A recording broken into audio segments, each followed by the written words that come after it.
That's where I'm not the investor, but I have to say I already said where I would go to. Well, I'm a little bit opportunistic, and I would go into residential in Dresden and Jena. That's what I already mentioned. Where I would also put a bet on is the cross docks logistics. That's the absolute future, and I see definitely a growth of wealth. You have a starting yield where you can step in maybe of 8%.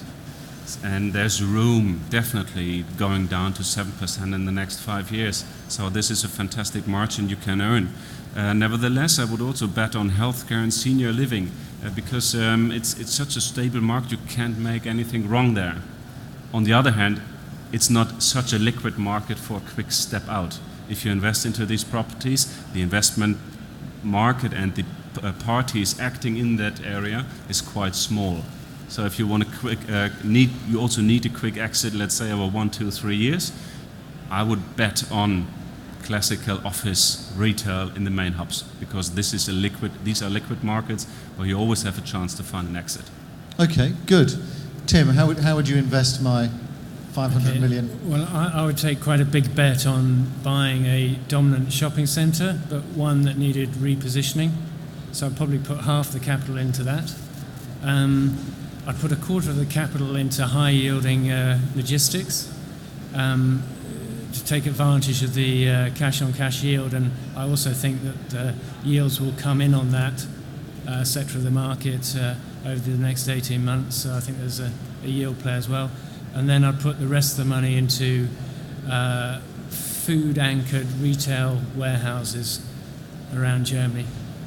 Okay, good, thank you. Marcus?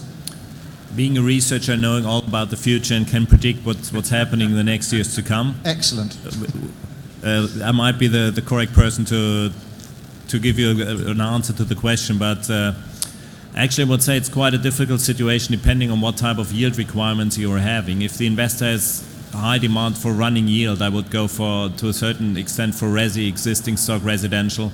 Also in some of the smaller towns I mentioned already, because I think there you always have the demand where you can get some decent yield out of it.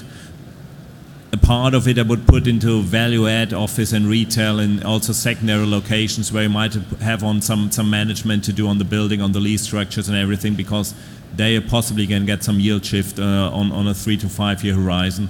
And the rest for liquidity reasons go for high street retail and prime offices, maybe retail warehousing in the big urbanization areas.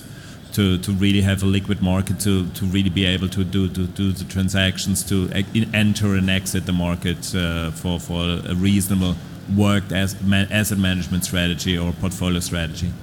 Okay, good. Thank you. Yes, Matthias. I still have some 200 million left from this 500, and of course I would bet on Amsterdam, the south axis. If I could have the chance to invest here, I would do that because the yields are fantastic still, and the forecasts are not that bad for the Netherlands. So just to.